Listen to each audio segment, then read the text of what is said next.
Hello, मेरा नाम है चंद्रहास। स्टडी स्मार्ट में आपका स्वागत है। दोस्तों, आप सबको पता होगा कि एसबीआई पीओ के प्री एग्ज़ाम्स होने वाले हैं। कुछ लोगों के एग्ज़ाम्स कल होंगे और कुछ लोगों के एग्ज़ाम्स परसों होंगे। तो एग्ज़ाम से पहले आज हम इस वीडियो में देखेंगे कि ये जो आपका एग्ज़ाम होगा इसको आपको अटेम्प्ट कैसे करना है, क्या कुछ आपकी स्मार्ट स्ट्रेटजी होनी चाहिए जिससे आप अगर इस स्ट्रेटजी को फॉलो करें तो एग्ज़ाम में आपको बहुत फ़ायदा मिले, औरों से अच्छा आपकी परफॉर्मेंस रहे और सिलेक्शन के जो चांसेस हैं आपके बढ़ सकते हैं। जो भी मैं इस वीडियो में बताऊंगा उसका सारा जो इफेक्ट होगा वो तभी लागू होगा जब आप उसे एक्चुअल में इम्प्लीमेंट करेंगे तो ओके। तो चलिए हम देखते हैं कि क्या कुछ स्मार्ट स्ट्रेटजीज आपको अपनानी चाहिए एग्ज़ाम रूम में ताकि आपके नंबर्स काफ़ी अच्छे आएँ। सबसे पहले हम यहाँ पे अगर बात करें कि आपका जो एग्ज़ाम होने वाला है उसका पैटर्न क्या है, आप कम से कम उससे तो अवगत रहिए ही कि उसका पैटर्न क्या होने वाला है। तो पैटर्न कैसा होगा कि 3 सेक्शंस आपके होंगे, इंग्लिश, रीजनिंग और क्वांट। और यहाँ पे जैसा आपको देखने को मिल रहा है इंग्लिश में 30, रीजनिंग में 35 और क्वांट में भी 35 आपको क्वेश्चंस मिलेंगे और इतने ही नंबर के क्वेश्चंस होंगे। टोटल अगर मैं समय की बात करूँ तो वो आपका होगा 1 घंटे का समय होगा। मतलब ये 1 घंटे कितनी तेज़ी से गुजरते हैं आप सबको पता ही होगा।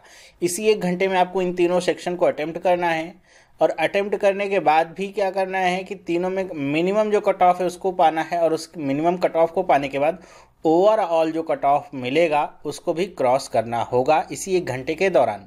तो मतलब क्या है, यहाँ पे 1 घंटा आपके लिए कोई कठिन काम नहीं है। मतलब सिर्फ ये है कि आपकी जो स्ट्रेटजी है वो कैसी होगी इसी पे डिपेंड करेगा। यहाँ पे आपको सिर्फ क्वेश्चंस को डिवाइड नहीं करना है, टाइम को भी उसी अनुपात में डिवाइड करना है ताकि आप एग्जैक्टली आपको पता हो। एग्ज़ाम रूम में जाकर के आपको कुछ डिसाइड नहीं करना हो, एग्ज़ाम रूम में आपको पता हो कैसे क्वेश्चन को करना है, कौन से क्वेश्चन को करना है और कितनी देर में एक एक क्वेश्चंस को करना है।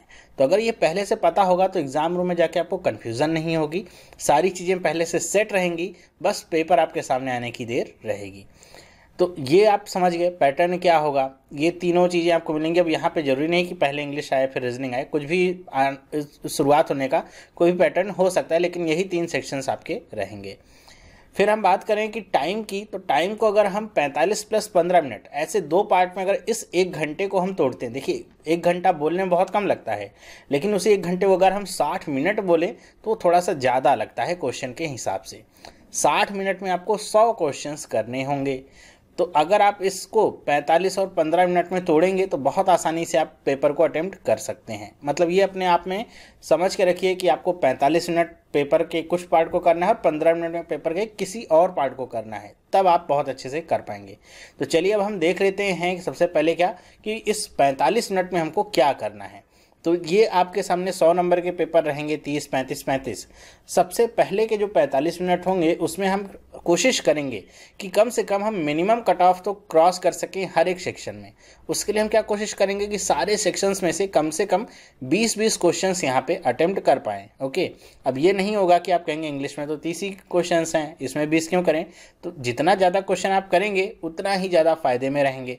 तो हम ये कोशिश करेंगे कि सब में से कम 20-20 क्वेश्चंस 45 मिनट में अटेम्प्ट कर पाएँ। अब ये थोड़ा सा कठिन काम होगा लेकिन अगर आपको पता है कि कौन से क्वेश्चंस को करना है तो ये भी आसान हो जाता है। ठीक है, अब ये जो 60 क्वेश्चंस होंगे आपको अगले जो 45 मिनट होने वाले हैं एग्ज़ाम के उसमें अटेम्प्ट करने हैं।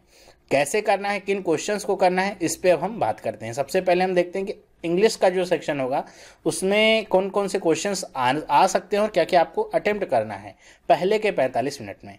तो टोटल 30 क्वेश्चंस रहेंगे और अभी तक जो पिछले 3-4 एग्ज़ाम की मैं बात करूं तो ये जो प्री का पैटर्न है कुछ इस तरह से निकल के आता है कि प्री में इंग्लिश में 30 क्वेश्चंस कैसे पूछे जा रहे हैं कि 10 नंबर तो आपका हो जाता है रीडिंग कॉम्प्रिहेंशन का, 10 नंबर के क्लोज टेस्ट हो जाएंगे और 10 नंबर का स्पॉटिंग एरर हो जाता है। ठीक है, कभी कभी ऐसा होता है स्पॉटिंग एरर को 5 नंबर में दे करके 5 नंबर के डबल फिलर्स दे देते हैं, लेकिन कभी कभी ऐसा हुआ है। तो ये एक मोटा मोटा पैटर्न है, जरूरी नहीं कि यही पैटर्न एसबीआई में फॉलो हो, लेकिन जहाँ तक उम्मीद है कि ऐसा ही कुछ हो सकता है। तो ये आपके 30 क्वेश्चंस रहेंगे। अब आपको इसको करना कैसे है, तो सबसे पहला जो काम आप करेंगे वो क्या होगा, सबसे पहला काम होगा कि आप जो इंग्लिश वाला सेक्शन है उसके रीडिंग कॉम्प्रिहेंशन वाले पार्ट को पूरा का पूरा इग्नोर करेंगे। आपको पता है कि अगर 1 से स्टार्ट है क्वेश्चंस तो 1 से लेकर के 10 तक आपके इसी रीडिंग कॉम्प्रिहेंशन के क्वेश्चंस ही होंगे। तो एक बार आप क्या करिएगा कि रीडिंग कॉम्प्रिहेंशन चेक करने के लिए कितने क्वेश्चंस हैं, आप छठे या पाँचवें या छठे क्वेश्चन या सातवें क्वेश्चन पे क्लिक करके देखिएगा। शुरुआत से 1 2 3 चेक करने की जरूरत नहीं, छठे सातवें पे क्लिक करके देखिएगा। अगर रीडिंग कॉम्प्रिहेंशन ही चल रहा है तो आप समझ जाइएगा कि ये आपके 10 क्वेश्चंस निकल के आ रहे हैं रीडिंग कॉम्प्रिहेंशन के। तो आप सीधे 11वें क्वेश्चन से स्टार्ट कर सकते हैं, जहाँ से आपका क्लोज टेस्ट स्टार्ट होगा। ठीक है, तो क्लोज टेस्ट आप सबसे पहले करेंगे इंग्लिश के सेक्शन में। रीडिंग कॉम्प्रिहेंशन को शुरुआत में एकदम इग्नोर करेंगे, समझ लेंगे कि है ही नहीं, ये पूछा ही नहीं गया है। क्लोज टेस्ट आप अटेम्प्ट करेंगे सबसे शुरुआत में। क्लोज टेस्ट के 10 ये क्वेश्चन आपको करने में बहुत ज़्यादा समय नहीं लगेगा। मुझे जहाँ तक लगता है ये 10 क्वेश्चन करने में आपको 5 मिनट का समय लगेगा, क्योंकि थोड़ी बहुत प्रैक्टिस तो आपने पहले से कर रखी होगी। पढ़ के यहाँ पे केवल फिल करना होगा, 5 मिनट में आप इसको कर सकते हैं आसानी से। फिर आ जाएँ अगर हमें स्पॉटिंग एरर पे, तो यहाँ से 10 क्वेश्चन रहेंगे और इनको भी मैं उम्मीद करता हूँ कि ये 10 क्वेश्चन कम से कम आप 5 से 7 मिनट के अंदर तो कर ही लेंगे। टोटल अगर देखा जाए तो ये जो क्वेश्चंस होंगे 30 क्वेश्चन में 20 नंबर के जो क्वेश्चंस आपको अटेम्प्ट करने हैं वो 10 से 12 मिनट के अंतर्गत करने हैं। ठीक है, ये 10 से 12 मिनट शुरुआत के 20 नंबर आपको देंगे। और ध्यान रखिएगा स्पीड की, जहाँ तक मैं बात करूँ कि 1 घंटे का ही केवल समय है और स्पीड बनाने के लिए आपको टाइम नहीं मिलने वाला। तो स्पीड आपको शुरुआत से ही एकदम फुल स्पीड में रहना होगा। ऐसा नहीं हो सकता कि क्लोज टेस्ट आपको बहुत अच्छे से आता है तो बहुत आराम से पढ़ रहे हैं, नहीं बहुत मज़ा आ रहा है करने में तो 15-20 मिनट में केवल क्लोज टेस्ट ही करिए, ऐसा नहीं करेंगे आप। ठीक है, शुरुआत से ही आप ये सोच के करिए जैसे ट्रेन छूट रही है आपकी, पकड़ना है आपको ट्रेन को और उसी स्पीड में आपको आगे बढ़ते जाना है। तो इंग्लिश का सेक्शन आपका होगा 10 से 12 मिनट में, ये 20 क्वेश्चन आप आसानी से कर सकते हैं और मान के चलिएगा कि आप कर सकते हैं तो कर पाएंगे। ठीक है, पहले से सोच के चलेंगे इंग्लिश है कैसे होगा, बहुत कठिन होगा, बहुत हाई लेवल का होगा, फिर तो नहीं कर पाएंगे। आप एग्ज़ाम देने जा रहे हैं, डरने नहीं जा रहे हैं। ठीक है, ज़्यादा से ज़्यादा आपको नहीं तो आ सकता है और क्या होगा, कोई फांसी नहीं चढ़ाएगा। तो 10 से 12 मिनट में ये 20 क्वेश्चंस आपको करने ही करने हैं। फिर आगे हम बढ़ें, क्वांट सेक्शन पे आए तो यहाँ पे टोटल 35 क्वेश्चंस आपके सामने होंगे और 35 क्वेश्चंस में आपको 35 के 35 क्वेश्चंस नहीं करने हैं। ठीक है, हम देखेंगे कि शुरुआत के 45 मिनट में क्या क्या क्वेश्चंस आपको करने हैं।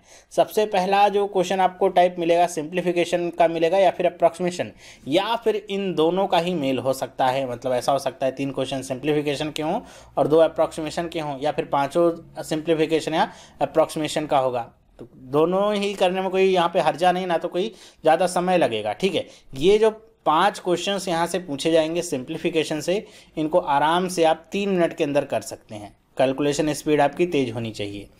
नेक्स्ट जो आपका होगा वो होगा क्वाड्रेटिक या फिर क्यूबिक इक्वेशन। क्यूबिक इक्वेशन हमने पिछली बार भी देखा था, पूछा गया था। और जिन लोगों को नहीं पता है कि क्वाड्रेटिक इक्वेशन, तो सब लोगों को पता है कैसे सॉल्व करना है। क्यूबिक इक्वेशन जिन लोगों को नहीं पता है कैसे सॉल्व करना है वो मेरी वीडियो देख सकते हैं। मैंने क्यूबिक इक्वेशन के ऊपर वीडियो बनाई है, सर्च करके अगर नहीं मिलता है तो आप यूट्यूब पे बस जाइए, लिख दीजिए क्यूबिक इक्वेशन स्टडी स्मार्ट, आपको वो वीडियो मिल जाएगी। उसके साथ एक और वीडियो है, इसी की करेक्शन वीडियो है, कुछ लोगों को प्रॉब्लम हो रही थी तो उससे रिलेटेड एक और वीडियो है, उसको भी आप देख लीजिएगा। तो ये वाला पोर्शन आपका पूरा हो जाएगा। ये भी बहुत आसान है, कठिन काम नहीं है, बहुत आसानी से आपको यहाँ से 5 नंबर के क्वेश्चंस मिल जाएंगे। फिर नेक्स्ट हम देखते हैं, नेक्स्ट आपका क्या होगा, नंबर सीरीज होगा, जिसकी प्रैक्टिस हम लगातार करते आ रहे हैं। आज भी मैंने आपको एक वीडियो दिया है, तो ये तो मैं मान के चलता हूँ 5 नंबर आप आसानी से ले लेंगे, चाहे कितना भी टफ क्वेश्चन क्यों ना हो, आप निकाल लेंगे इसको। बहुत प्रैक्टिस हो चुकी है इसकी, बहुत आसानी से आप इसको कर सकते हैं।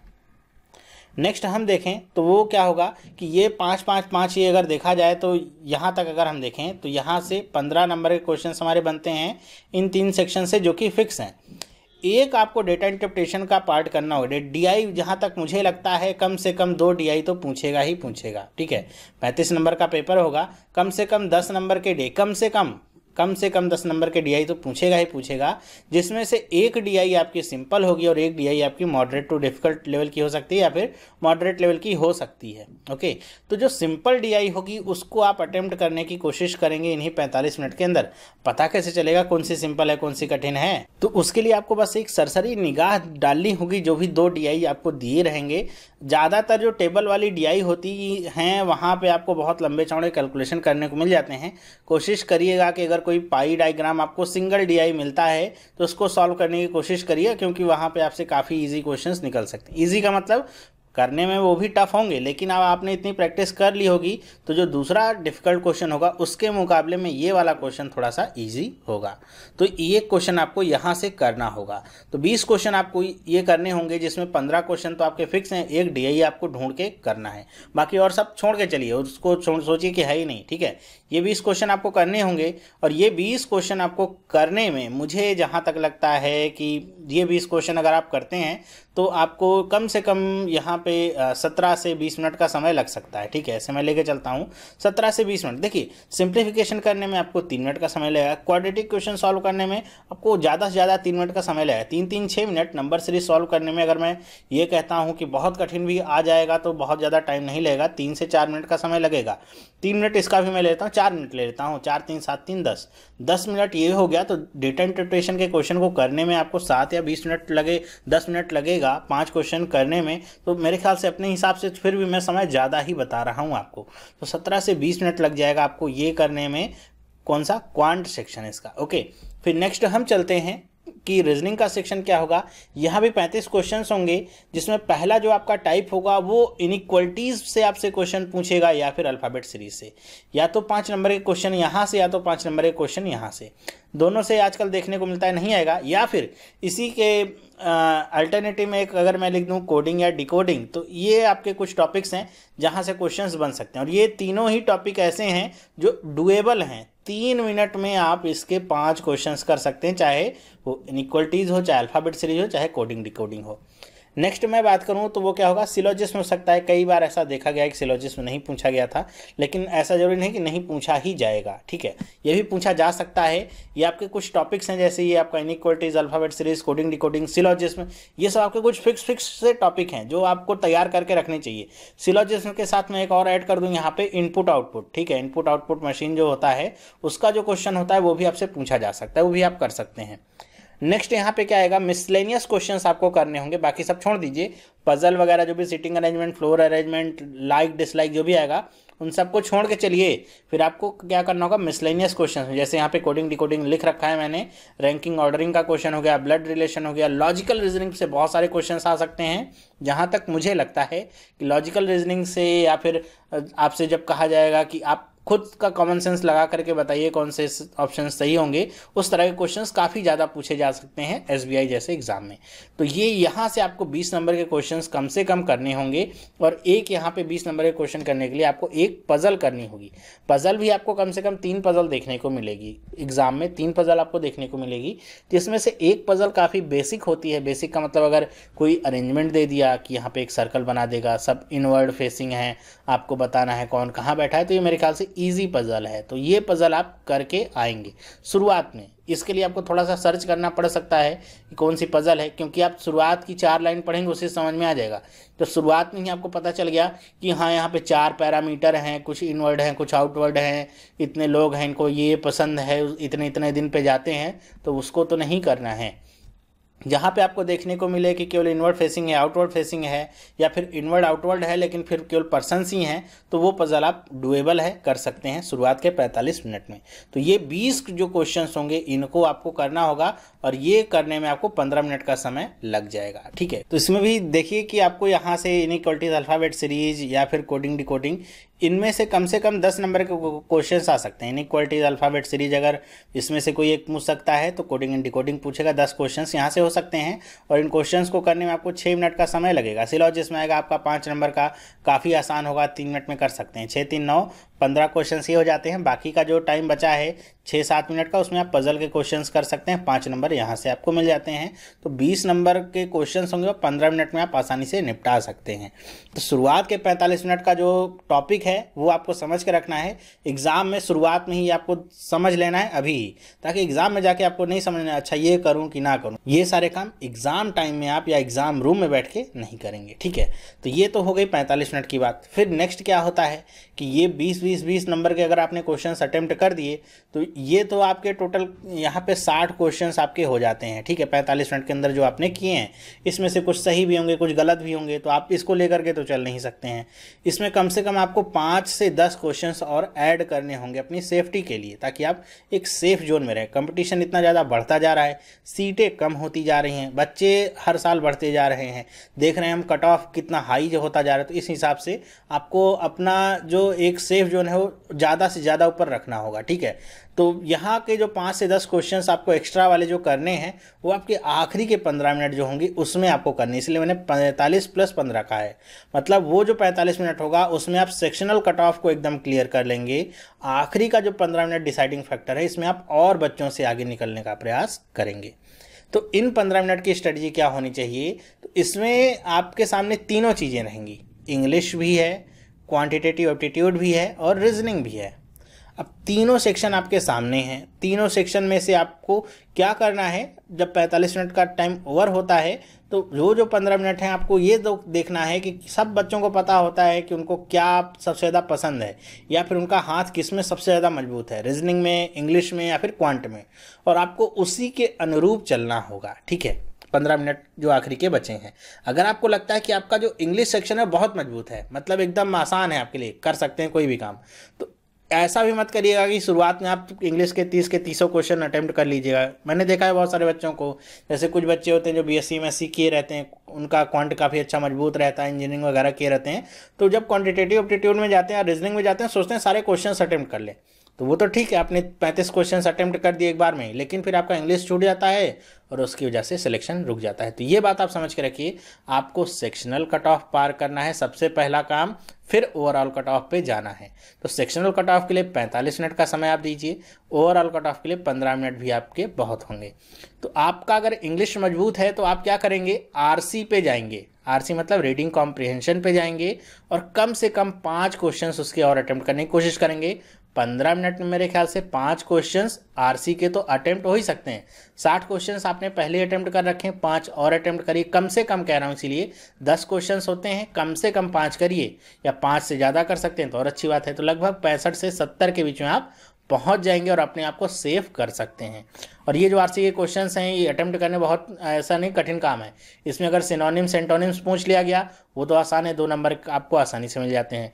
फिर पैराग्राफ पढ़ के आप 2-3 क्वेश्चंस के आंसर आसानी से कर सकते हैं, कोई बहुत बड़ा काम नहीं होगा। तो अगर आपका इंग्लिश सेक्शन आपको लगता है मजबूत है तो ये 5 क्वेश्चन तो आप कर ही सकते हैं। इन केस अगर आपको लगता है इंग्लिश सेक्शन आपका मजबूत नहीं है तो वो जो 15 मिनट होंगे आप इंग्लिश को देखिए भी नहीं, छोड़ दीजिए, टेंशन लेने की जरूरत नहीं। क्वांटिटेटिव एप्टीट्यूड आपको लगता है कि मेरा बहुत स्ट्रांग है तो आप इसी पे आ जाइए, आखिरी के 15 मिनट में ही आइएगा। फिर जो मिसलेनियस वाले क्वेश्चंस होंगे डीआई वगैरह को छोड़ करके, जैसे टाइम एंड वर्क के क्वेश्चंस, टाइम स्पीड डिस्टेंस के क्वेश्चंस, सीआईएसआई के क्वेश्चन, प्रॉफिट एंड लॉस के क्वेश्चन, इन सारे क्वेश्चंस को करिएगा। और उसके बाद डीआई जो दूसरा वाला डीआई होगा, या अगर 3 डीआई होते हैं तो जो दोनों डीआई में से एक डीआई आपको और मिलेगा जो मॉडरेट लेवल का लगभग होगा, उसके सारे क्वेश्चंस आपको करने की जरूरत नहीं है। जैसे एक क्वेश्चन यहाँ से कर लिया, एक यहाँ से कर लिया, एक यहाँ से कर लिया, एक यहाँ से कर लिया, 4 क्वेश्चंस तो कर लिया आपने। 15 मिनट का समय है, यहाँ से अगर आपने 1-1 मिनट में इन चारों क्वेश्चंस को किया है तो 5 मिनट मान लेता हूँ लगभग, ज़्यादा से ज़्यादा कि 5 मिनट में आपने ये 4 क्वेश्चंस कर लिए हैं। फिर भी आपके सामने कितने मिनट रह जाते हैं, 10 मिनट रह जाते हैं। उन 10 मिनट में आप कम से कम एक डीआई पूरी की पूरी कर सकते हैं। पूरी की पूरी अगर एक डीआई ना भी कर पाएँ तो ये कोशिश करिएगा कि उस डीआई के कुछ सेलेक्टेड क्वेश्चंस तो कर लीजिए। मतलब क्या है कि डीआई कोई आपका रीडिंग कॉम्प्रिहेंशन नहीं है कि आपने अगर पूरा पहले पैराग्राफ नहीं पढ़ा तो आप क्वेश्चन का आंसर नहीं दे पाएंगे। डीआई का क्या है, अगर आपको पाई ग्राफ दिया गया, टेबल दिया गया, आपसे पूछ लिया कि पिछले साल किसी का परसेंट इस साल के कितने परसेंट से अधिक है, तो वो क्वेश्चंस तो आप केवल पाई चार्ट अगर दिया गया तो वहाँ से देख करके कर सकते हैं। टेबल दिया गया है तो वहाँ से जो जिसका जिसका पूछा गया है, जिस ईयर का पूछा गया है, उसमें जा करके आसानी से देखिए क्या है आंकड़ा, बस आपको x is what percent of y वाला फॉर्मूला लगा के आसानी से निकाल लेना है।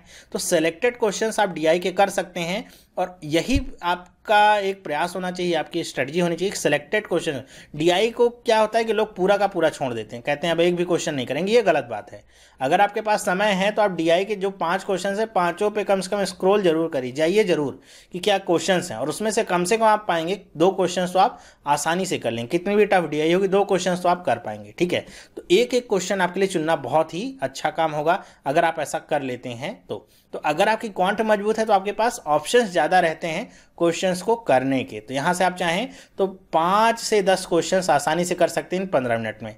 फिर आ जाऊँ अगर मैं रीजनिंग पे, अगर आपको लगता है कि क्वांट भी मेरी उतनी मजबूत नहीं जितना मुझे रीजनिंग पे मुझे कमांड है। कुछ लोगों को मैंने देखा है कि कमेंट करते हैं कि वो एक एक पजल को 3-3 मिनट में कर लेते हैं।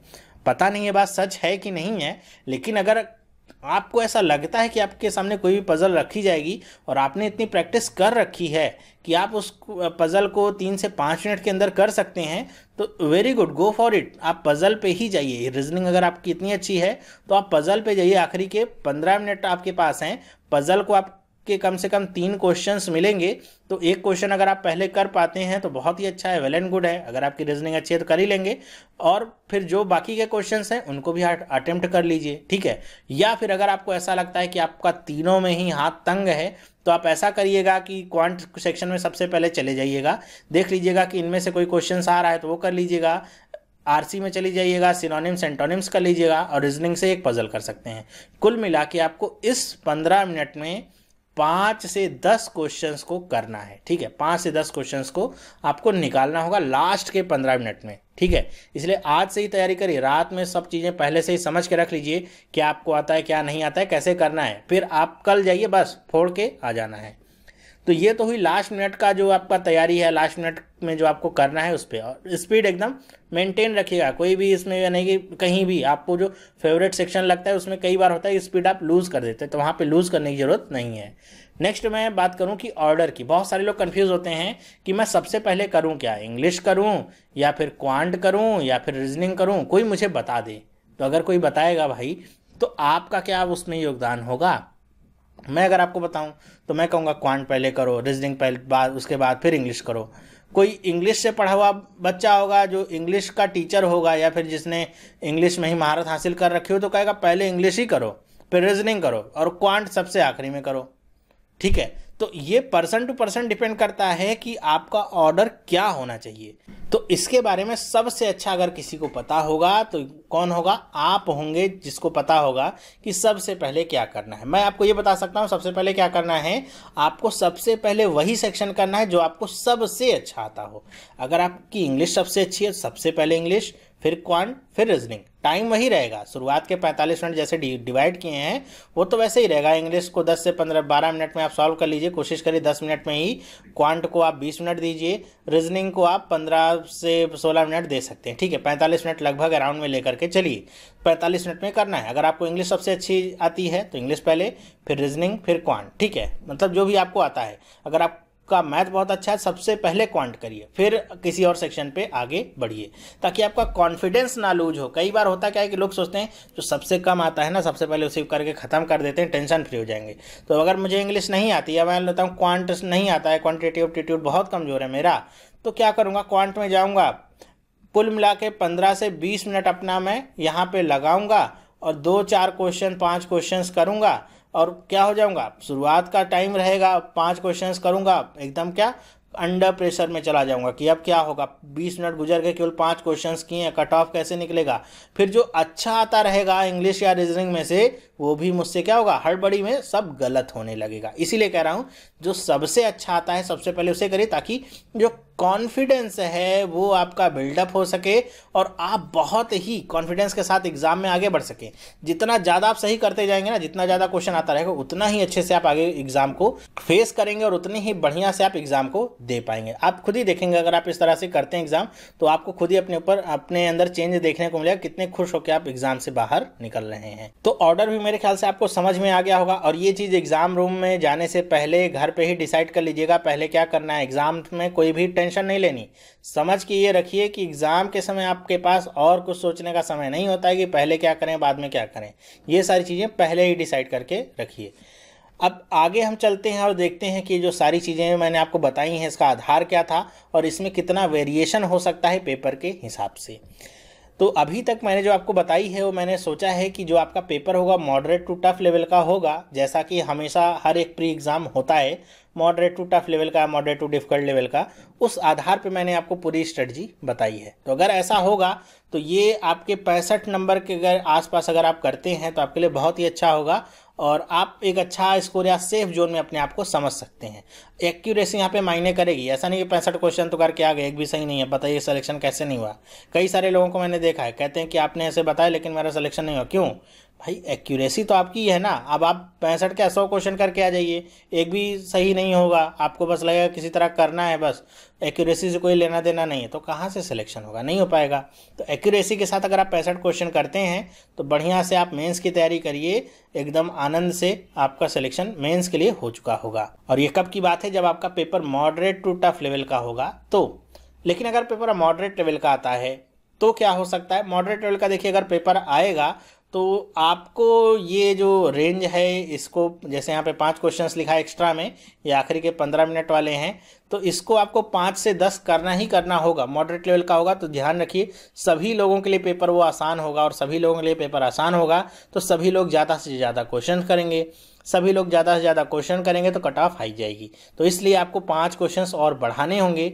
और अगर दुर्भाग्यवश paper easy to moderate level का आ गया, जैसा कि हमने देखा था पिछले साल आरआरबी वगैरह का पेपर आया था, तब तो आप समझ लीजिए कि एकदम भीड़ चाल के तैयार हो जाइए। बहुत ज़्यादा वहाँ पे भीड़ होने वाली है, बहुत ज़्यादा कंपटीशन होने वाला है, क्योंकि एक नंबर पे हज़ारों बच्चे ऐड होते हैं। तो आप 70+ ही समझ के रखिए कि आपका जो मेंस के लिए कट ऑफ जाएगा वो 70+ ही हो सकता है। ठीक है, तो अपने आप को तैयार रखिए। वैसे मुझे जहाँ तक लगता है कि 90% पॉसिबिलिटी है पेपर आपका मॉडरेट टू टफ लेवल का ही रहेगा, या फिर टफ लेवल का हो सकता है। ज़्यादातर टफ लेवल की तरफ टेंड हो ये पेपर रह सकता है एसबीआई का। ठीक है, तो अपने आप को इसी तरह तैयार करेगा, और मैंने भी इसी हिसाब से स्ट्रेटजी आपको बताई है। पेपर जैसा होगा आपको खुद ही पता चल जाएगा कैसा पेपर आया है। तो ये थी पूरी आपकी एग्जाम की स्ट्रेटजी। आपको एग्जाम रूम में क्या करना है, कैसे करना है, टाइम कैसे डिवाइड करना है, कौन सा क्वेश्चन करना है, कितने समय में करना है। बहुत सारे लोगों ने बहुत सारे बार कमेंट करके मुझसे पूछा था, तो एक बार मैंने सोचा आपको बता दूं एग्जाम से पहले। और ये बहुत दिन पहले बताने वाली बात नहीं, एग्जाम से पहले भी आप समझ करके रखिए, अपने आप को मेंटली प्रिपेयर करके रखिए, और एग्जाम टाइम में नर्वस होने से अपने आप को बचाइए। तो आप ये सारी चीज़ें कर सकते हैं। बहुत सारे लोग होते हैं कि घर पे बहुत अच्छा करते हैं लेकिन एग्जाम टाइम में जाके नर्वस हो जाते हैं, तो उस नर्वसनेस से आप अपने आप को बचाइए। सिर्फ इतना समझ कीजिए, पेपर ही है, ऐसा नहीं है कि वहाँ पेपर में जाएंगे पेपर खराब होगा तो आपको कोई फांसी पे लटका देने वाला है, या फिर आपको देश से निकाला दे दिया जाएगा। पेपर है, आप अपने पर कॉन्फिडेंस रखिए, पेपर है, पेपर हो जाएगा और आसानी से आप कर लेंगे। अगर इतना कूल माइंड होके जाएंगे तो पेपर आसानी से आप कर लेंगे और सारे क्वेश्चंस कर लेंगे। बहुत ज़्यादा अगर आप हाइप बना के जाएंगे, टेंशन लेके जाएंगे, बहुत ज़्यादा प्रेशर लेके जाएंगे तो पेपर आपसे नहीं हो पाएगा। तो एक पॉजिटिव प्रेशर होना तो ठीक है, अच्छा रहता है आपके लिए, लेकिन निगेटिव प्रेशर या बहुत ज़्यादा हाइपर हो जाना वो पॉसिबल नहीं है कि आप उस हाइपर प्रेशर में एग्ज़ाम को निकाल पाएँ। तो अपने आप को उस हाइपर प्रेशर से बचाइएगा। और एग्ज़ाम टाइम में कुछ चीज़ें होती हैं जो कुछ बच्चों को मैं देखता हूँ बहुत सारी बार करते हैं, जैसे अननेसेसरी का बाथरूम जाना, पानी पीना, इधर उधर देखना, तो उन सब चीज़ों से बचिएगा। एक एक सेकंड आपका बहुत इंपॉर्टेंट है। अगर आपको बहुत प्यास लग ही रही है, कोशिश करिए कि एग्ज़ाम टाइम में आप पानी कम से कम पिएं ताकि आपको बाथरूम जाने की टेंशन ना हो। अब आप 2-4 बोतल पानी पी जाएंगे 1 घंटे के अंदर, फिर आपको बाथरूम जाना पड़ेगा, फिर पानी पिएंगे, तो इसी में सारा समय निकल जाएगा। तो इन सब चीज़ों से थोड़ा सा बच के रखिए। 1 घंटे ही है, अपने आप को दीजिए, डेडिकेटेड होकर एक तरह से तपस्या बन करके 1 घंटे दीजिए और देखिए आपका सिलेक्शन हो जाएगा। तो ये वीडियो आपको कैसा लगा मुझे आप कमेंट करके बताइएगा कि आपके लिए कितना सक्सेसफुल रहा। एग्ज़ाम के बाद भी बता सकते हैं, जब एग्ज़ाम आपका हो जाए कल तो भी आप मुझे कमेंट करके बता सकते हैं कि आपने अगर ये स्ट्रेटजी अपनाई थी तो आपको कितना फ़ायदा हुआ, कितना नुकसान हुआ। ठीक है, तो आप वो भी मुझे आप कमेंट करके बताइएगा। आपके फीडबैक का और आपके कमेंट का इंतजार रहेगा। और आपको ये पार्ट कैसा लगा मुझे ये भी बताइएगा। आपके लिए मैंने ये लाया है ताकि बहुत सारे लोगों की जो कन्फ्यूज़न होती क्या करें क्या ना करें, इसका सोल्यूशन मिल सके। तो ये वीडियो देखने के लिए आपका बहुत बहुत धन्यवाद। अगर आप इस चैनल पर नए हैं, पहली बार इस वीडियो को देख रहे हैं, तो आप भी इस चैनल को सब्सक्राइब कर सकते हैं, जिससे इसी तरह की अच्छी अच्छी वीडियोस आपको मिलती रहेंगी और आपकी प्रिपरेशन से लेकर एग्जामिनेशन तक की सारी तैयारी बहुत अच्छे से होती रहेगी। तो ये वीडियो देखने के लिए आपका बहुत बहुत धन्यवाद। हम मिलेंगे नेक्स्ट वीडियो में, तब तक के लिए have a nice day and bye.